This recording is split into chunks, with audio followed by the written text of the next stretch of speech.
Good morning, everybody. Today we are going to talk about the Westernization of Russia. We're going to talk about Peter the Great most in detail, hit Catherine the Great, and also talk about the Partition of Poland. So the Westernization meaning the process of becoming more Western, both internally and really kind of to the European world also. Now, we talked about pre-Peter Russia yesterday. By the way, if you can hear this in the background, this is Rachmaninoff, one of the great classical Russian composers. I don't even know if you can hear it. So the things to associate with pre-Peter Russia, the words, they were isolated. They were cut off from the rest of Europe, largely due going all the way back to that Mongol yoke, but also culturally, religiously. They were viewed as backwards by most of Europe. Even Russian nobility themselves viewed their country as backwards. The country was dominated by those nobles. The boyars is what we call the Russian nobles. And the streltsy are the nobles who dominate the military. So this is the society that Peter's walking into. Had to kill that music real quick. I, again, don't even know if you could hear it, but I had to kill it for myself. So Peter becomes Tsar in 1682. There's a little struggle for power, but he's able to consolidate control, long story short. Now, Peter himself is painfully aware of the backwardness of his country. He sees it. He knows it. He spent a lot of time in military barracks as a young man with a lot of the foreign soldiers that Russia employed. Spent a lot of time in the foreign quarters of the city of Moscow. So he has seen just how backwards Russia is. Shortly after he became Tsar, he actually went on what's called the Grand Embassy. This was basically a tour of the West. He visited Poland, he visited England, he traveled all around, met leaders. Now the story of the Grand Embassy is that Peter disguised himself as a common shipbuilder so he could blend in and nobody would be able to see him. Peter was like 6'8", and he was the only dude that everybody was calling Your Highness. So the story is not true, but it tells us the point of this. Yes, Peter went and met with all the important diplomats, and he went and met with all the important politicians. He was the Tsar of Russia. But his goal was to get a better understanding of the inner works of these countries, of how they worked and what made them so successful. And he brought those lessons back with him to Russia. Now, he also recruited European experts, military experts, engineers, agricultural experts. He basically was willing to hire and bring in anybody that he could to try to help bring Russia up to speed. Now, one of the biggest things that he did, one of the biggest areas of reform that was important to him was the military. This was the preeminent importance to Peter. To him, modernizing meant a modern military, which to him meant a modern state. Now, if you think about our modern statecraft and military revolution reading, this all ties together. So he brought in a lot of military reforms. He essentially totally rebuilt the Russian army. This Russian army that had been dominated by nobility and basically were each private armies. He totally overhauled this. Now, the first thing he did was he liquidated the streltsy. He eliminated them as a group. He didn't kill all nobles. He liquidated the streltsy. We have already talked about liquidated and how it's a very Russian term. He also brought in foreign soldiers, officers, most specifically from Prussia. They were the best military at the time, so he wanted to bring in the best to help train his troops and train his officers as well. He uniformed and standardized the regiments. Now that sounds like a minor thing, but now everybody is in the same uniform. Everybody is using the same weapons. This one is a key to centralization because they're all under the Russian control. But two, just importantly, it makes it easier to arm and supply because everybody's using the same weapons. Everybody has the same ammunition. And with that, he brought in modern muskets and artillery. So he was bringing in more modern weaponry. Now, his situation internationally, Poland was still a major threat next door to him. And that was one of his biggest areas of concern. Sweden was a major state with a strong military. Remember the Swedish phase of the 30 Years' War. They were still a major power. And Peter is going to go to a very long war with them, a 20-year war. It's called the Northern War. And he was essentially, over a long battle, he was able to use their superior numbers to crush them, to defeat them. And he captured the territories of Livonia and East Finland. And if you look at the map down here, that's the purple in the eastern part of Russia. This was very important to Peter because Russia was isolated, we said. They were bound in. They had no real ports to the west.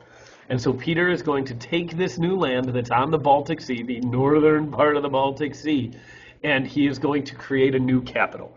And he makes this St. Petersburg, named after the saint that he was named after. Not him, because that would be too immodest. He makes this the new capital. The city was built at an incredible human toll. It essentially was a frozen swamp up there. And he just imported serfs to start building. And tens of thousands died in the horrible conditions. But this was to be his window to the west. That is the key phrase. He wanted this to open Russia, to get Russia to face the west as opposed to facing east. He's moving the capital from landlocked Moscow to New St. Petersburg, that is this coastal city. And then he forces government. He puts all the government offices there, and he forces nobles to move there. And so he is using his centralized rule to essentially force this to become a major city. Now, domestically, Peter was trying to reform Russia just as dramatically as he was trying to in the military. In fact, most of his efforts were focused internally, trying to bring Russia up to speed, besides St. Petersburg, that is.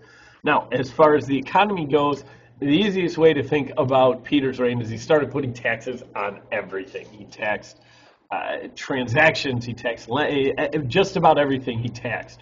Because he was trying to get more money for central administration, to strengthen his government, to build up his military, to further centralize his control. These are all related. Now, the burden of these taxes fell largely on the peasants and serfs, largely on the small landholder. He also tried to bring in mercantilist practices, mercantilism. Now, again, he attempted to. Now, these were very Russian in their mercantilist practices. He tried to encourage exports. He built up his fleet. He encouraged mining. And again, all these things were to benefit the state, and they were largely private, but state subsidized, state helped. So we would consider these mercantilist practices. They were just very Russian in their way and much more centralized than we saw in Western Europe. He also did his best to subsidize business with tax benefits to them, but also with labor. Basically, he would just loan out serfs. He would give out serfs. He would forcibly move serfs from one area to another. Which brings us to the next important point, is his policy of serfdom. During Peter's reign, his very long reign, far more people became classified as serfs. They became legally classified as serfs because this was easier to tax them, it was easier to control them, and it was easier to move them about the country for his and the other nobles' benefits. Now, they were also used in industry as well in the fields. We think of serfs just as agricultural laborers, but they were used in these new proto-factories that were being built up all over Russia. The other part of this is that this is going to very much help out the nobles. This is keeping the nobles on his side. He is further entrenching the policy, the system of serfdom. And so this is not proto-capitalism. That's why we can't really call this mercantilism so much as Russian mercantilism, because the serfdom is becoming more entrenched. Now, administratively, so this means how he ran the country. So he's obviously doing things that no Russian czar has ever done. He's trying to expand his control, and so he needs a new administration. He needs a new system. He does away with the traditional Duma and assembly. Those were Russian things. He replaces them with a Senate and a gubernary. Now, both these Senate and gubernaries have no power. Everything is under him. But I think for our conversation, oh, by the way, gubernary, Gubernii. Nobody cares. You don't need to know the term. The idea is that Senate and gubernary are both Latin terms, doing away with the traditional Russian Duma and trying to make Russia more Western, using Western terms. Probably most importantly for our discussion, he put the Russian Orthodox Church completely under his control. He created a position called the Procurator of the Holy Synod. and that is the person who is in charge of the church, and that is put directly under his administration. So he's taking this potential fifth column, he's taking this potential rival for his authority and putting it under his control, directly under state control, which is going to further centralize his rule. He also does away with hereditary succession. Peter the Great killed his own son in a drunken brawl, and so he wanted the right to name his own successor. And so this is going to create a bunch of issues in Russia as we move down the line. Now, continuing with our domestic policies, state service. All land or serf-owning nobles had to serve the state at some point. They had to serve in either the military or the state service. Now think about what this is going to do for Peter's control. It's bringing the nobles into the system. It's making them part of the system and getting them really invested in the system. Importantly, inherited rank didn't really matter as much anymore. Yes, you were a noble and that gave you certain class, but everybody's kind of on the same page. And so now what matters is where is your rank in the military? What is your government job? And so it's really tying a lot of prestige to your position in the state. And then lastly, there's a lot of questions of whether this was a social revolution. How far-reaching were Peter's reforms? What exactly did he do? That's a debate that we will have tomorrow. All right, so now the results of Peter's reign. Not surprisingly, there was a lot of opposition. Peter's bringing a lot more control under himself. There's a lot of nobles who don't like that. Some felt he was doing too much too fast. Some just resented all the foreigners involved in Russian society. So there's a lot of people who were not behind Peter. Now, Peter's death in 1725 left a struggle for power. Not surprising, those who supported Peter's westernized reforms and those who were calling for a return to the old ways. And we're actually going to see just a series of rulers. There's actually, let me make sure I got my count here. There's 7 rulers in the next 40 years after Peter's death. 4 of them are related to Peter. And so there's not a lot of consistency after Peter's death. What his reign really did, what his administration really did, was it sealed the autocracy, serfdom, and the importance of the government bureaucracy in the country. So those 3 things: autocracy, meaning his control; serfdom; and then bureaucracy, this government, this intricate government system involved in a lot of levels on people's lives, was sealed in Russia. That became part of their system. Now, many of his reforms only reached the upper classes. The vast majority of the masses were still outside of the system, and very outside, especially as you got further away from St. Petersburg. But that being said, Russia, by the time of Peter's death, was a player in Europe. I wouldn't say they're a major power, but they are a player. They are a significant role. They are brought into Europe. And that's important. That's important both to Russia, and it's going to very much influence our conversation on European history. So I just want to take a second to talk about the Cossacks, these guys whose pictures we have here, because they're just really cool. They're tangentially related to our topic here. So the Cossacks are from the Caucasus, that area, if you look down on the map, the Caucasus Mountains, where the Caucasus, and they're this fiercely independent nomadic warriors that, as Russia is trying to expand both under Peter and Catherine, that we're going to talk about here in a minute, they're running into, and the Russians can't defeat them.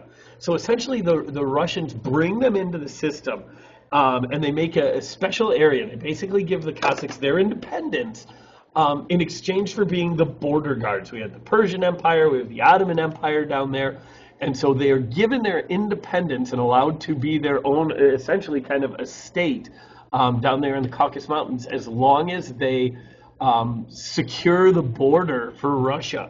And so these fiercely independent people become the warriors for Russia, and they actually kind of become the outward symbol. Like, this is what people view of Russia, because they were so dominant in the military, they were so prevalent in the military, I should say. That's kind of what the outside world starts to view them as. And it's especially interesting because the Cossacks become very closely associated with the Tsarist government because they're kind of the Tsar's enforcers, which is really ironic because the whole reason they did this was largely to remain independent. So the fact that they get closely associated with that is just kind of crazy. Empire. So the Russian Empire and its rivals, so those contemporaries. Really fascinating read, really good book. Dominic Levin, I believe is how you pronounce his name. So cool book. That's where a lot of our conversation today is coming from. Catherine the Great. You'll see that Catherine the Great didn't come to power until 1762. So like I said just a minute ago, there were 7 rulers in 40 years after Peter the Great. Really a lot of instability. The longest any one of them ruled was 10 years, and that was Peter's niece, who ruled from 1730 to 1740. Most of the others ruled just a few years in there. And Elizabeth, Peter's daughter, also ruled for a decade and a half. So Catherine the Great came to power. She was actually a German nobility. She married Peter III, who became Peter III, who became Tsar. Peter III was a bumbling idiot, and Catherine had him bumped off. Catherine had him assassinated by her own personal palace guard. He only ruled from January to July. And then Catherine took over as Tsarina, and she would rule Russia from, like it says there, 1762 to 96 and become one of the great Russian rulers. Now, one of her big ambitions was fighting against the Turks. The Turks are on her southern border, and so this becomes one of her preoccupations. And you see the territory she added if you look down at the map. Catherine added the green territory, and it's the furthest south territory there that she added at the expense of the Turks. So she's trying to oust the Turkish power and replace it with Russian and Orthodox influence. That's really what she's trying to do there in the Balkans. And this is going to become really a staple of Russian foreign policy. Most importantly for Russia, though, the territory she gained, the land she gained, gave them real estate on the Black Sea. So Russia finally gained a warm water port. Now, St. Petersburg is all good. It's the window to the west. It's the Baltic Sea. It's all frozen a few months of the year, every year. So gaining the Black Sea was really important geopolitically.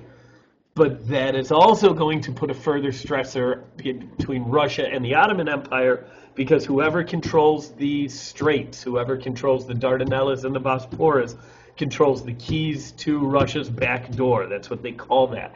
And really they have a stranglehold on Russia coming in and out of the Black Sea. So this is going to put a further stressor on that relationship there.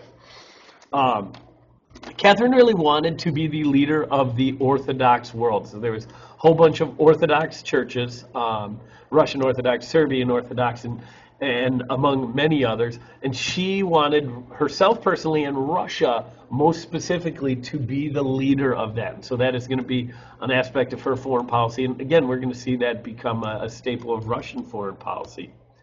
Now, internationally, Catherine is probably best well known for her participation in the Partition of Poland. Now, this is an important story. So the other day we talked about the rising Austrian Empire. We talked about the rising Prussian Empire. And now we have Russia that for the last 50 years, 60 years, has been working to solidify itself and really has made itself a power. And squished in between there, we have Poland. We have sad, sorry, decentralized, divided Poland. There's not even a national language. The nobles speak a different language from the vast majority of the peasantry, Latin versus Polish. There's all kinds of ethnic divisions. And the biggest problem is that they are very decentralized, and they are being surrounded by strengthening centralized states.